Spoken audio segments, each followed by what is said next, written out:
de toute la terre. Oh jeune homme, tu te crois fort. Ma soeur, malgré ta beauté qui te monte à la tête, qui fait que tu deviennes arrogante, orgueilleuse, insolente. Va au cimetière, ouvre les tombeaux, tu ne trouveras que des ossements desséchés, que tu n'auras pas envie de regarder deux fois. Mais crois-moi mon ami, ils étaient tout aussi belles que toi. Jeune homme, tu te crois intelligent. Ils étaient tout aussi intelligents que toi. Un homme est allé dans un cimetière un jour. Alors qu'il sortait, il a vu un écriteau où il était écrit: ce que vous êtes, nous l'étions. Et ce que nous sommes, vous le deviendrez. Ils étaient vivants comme nous. Aujourd'hui, ils sont morts. Nous aussi demain, les vivants que nous sommes aujourd'hui, nous serons comptés parmi les morts. La Bible déclare: c'est le chemin de toute la terre. Où est donc l'importance de ton orgueil?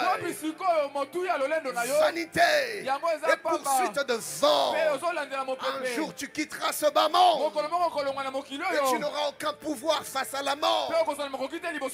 Quand l'heure du grand départ arrivera, ce n'est pas ta beauté qui va te préserver, ce n'est pas ton intelligence, ni ton beau physique, ni tes comptes en banque. Rien ni personne ne pourra t'épargner de la mort, car la Bible déclare: c'est le chemin de toute la terre.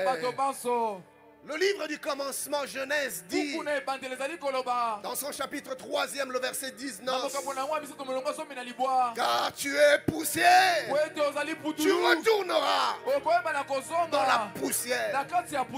Qu'est-ce donc la vie de l'homme? Nous ne sommes que poussière, argile, un amas de boue dans lequel Dieu, dans sa miséricorde, a insoufflé un souffle de vie. À quoi donc sert l'orgueil? À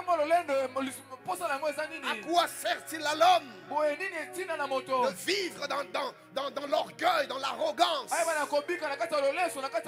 Car tout passe, tout s'en va, tout fane, tout disparaît. Bien-aimés, ce que nous voyons, ce que nous touchons, ce que nous vivons,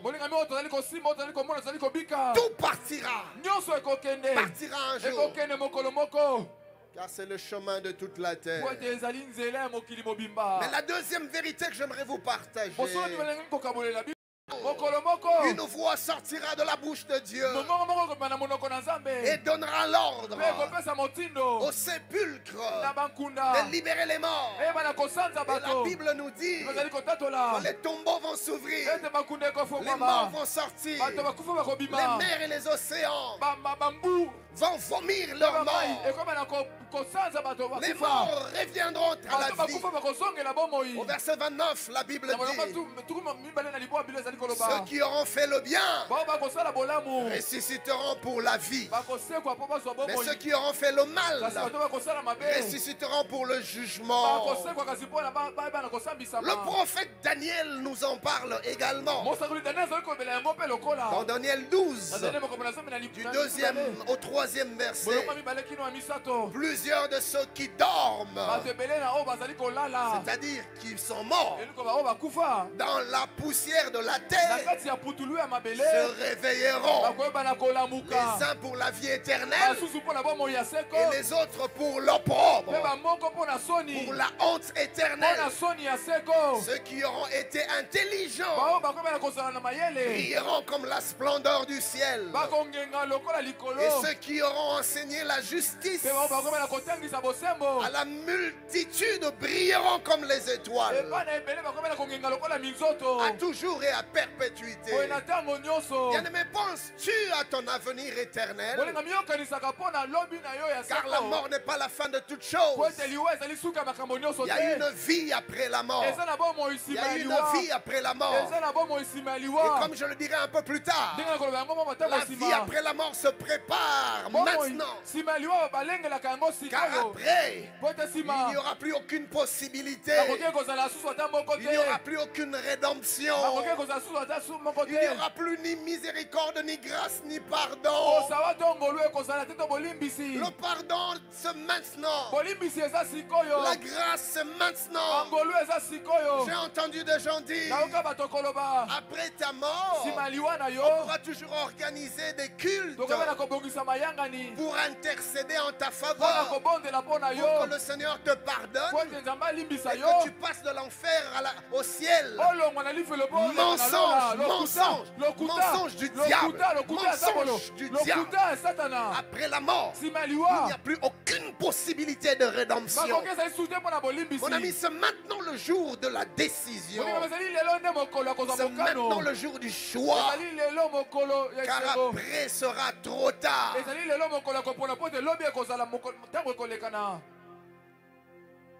Notez cette troisième vérité.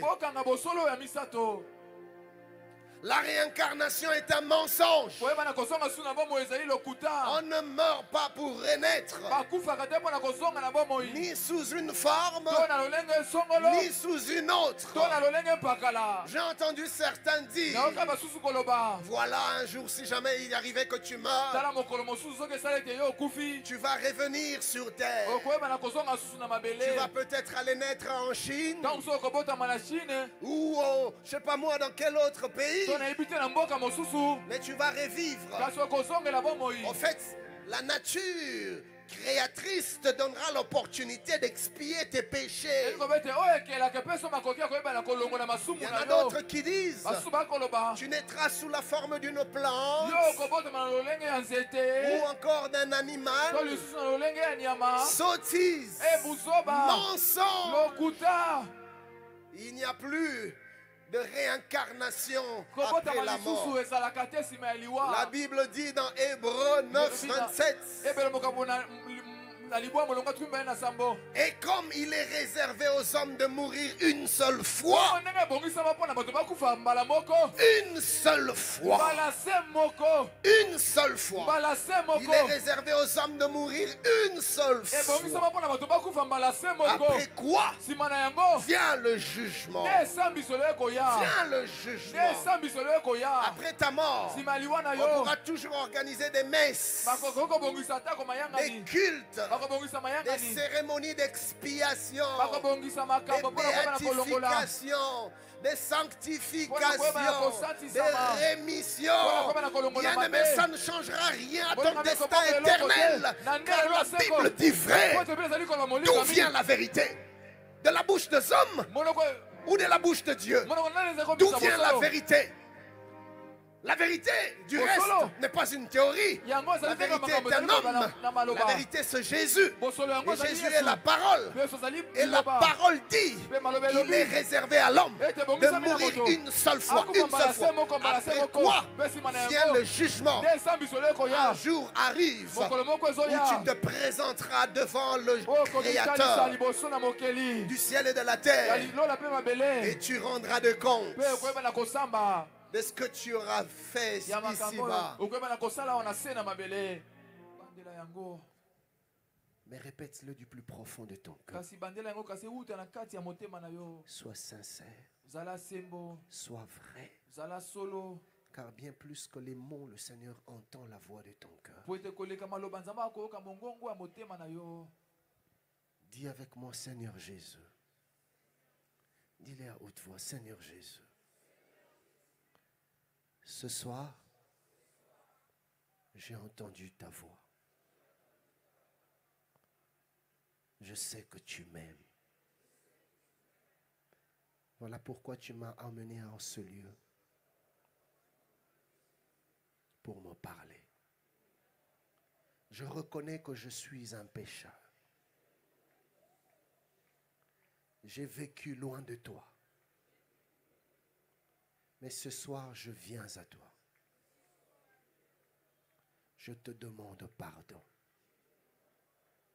Pardonne ma mauvaise vie. Lave-moi par ton sang.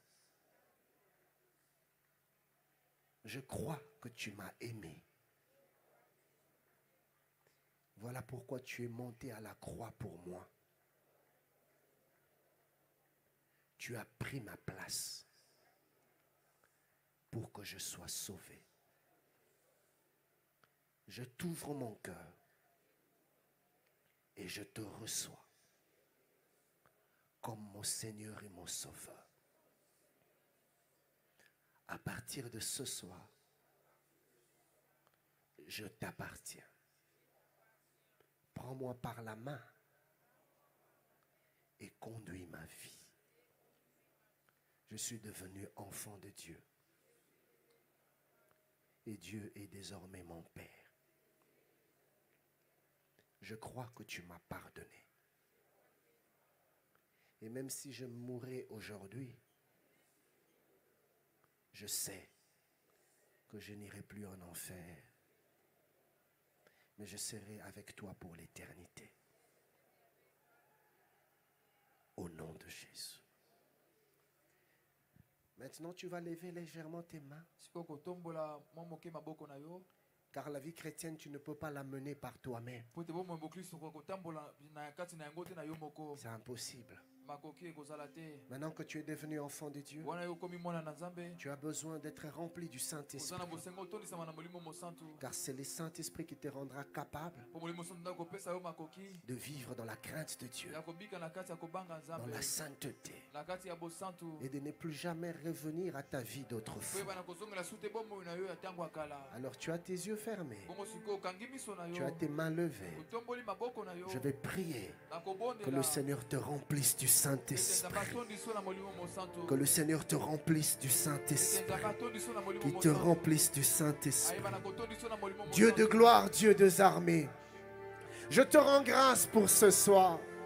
Tu as aimé mon frère, tu as aimé ma soeur, et tu as tout organisé pour que ce soir que tu le rencontres. Je te loue, Père, parce que c'est fait. Tu l'as sauvé, Éternel, désormais. Il est devenu enfant de Dieu. Elle est devenue enfant de Dieu. Ses péchés sont pardonnés. Merci, oh Dieu, car il y a une grande fête au ciel pour toutes ces âmes qui se sont converties.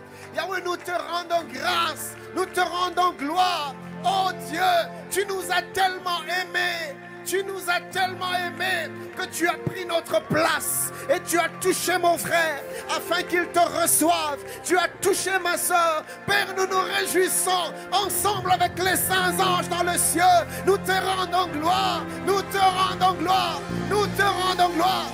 Nous te rendons gloire. Merci Seigneur. Merci Jésus. Merci Père. Merci Adonai. Nous te rendons gloire. Père, en ce soir, je prie pour mes frères, je prie pour mes sœurs, je prie au Dieu, ouvre les écluses de cieux et que l'Esprit Saint, l'Esprit de Dieu, l'Esprit de vérité puisse descendre sur eux et les remplisse, les inonde. Saint-Esprit, remplis mon frère, remplis ma soeur. Saint-Esprit de Dieu, Saint-Esprit de Dieu, Saint-Esprit de Dieu, inonde mon frère. Inonde ma soeur, remplis-le, remplis-le, remplis-le, remplis-le, Saint-Esprit. Merci Père, parce que tu le fais. Mon ami, reçois le Saint-Esprit, reçois le Saint-Esprit. Le Seigneur est en train de te remplir. Il est en train de te remplir ce soir. Il te rend fort. Reçois le Saint-Esprit, reçois le Saint-Esprit, reçois le Saint-Esprit. Il te remplit, il t'inonde. Reçois le Saint-Esprit, reçois l'Esprit de Dieu, reçois l'Esprit de Dieu, reçois l'Esprit de Dieu.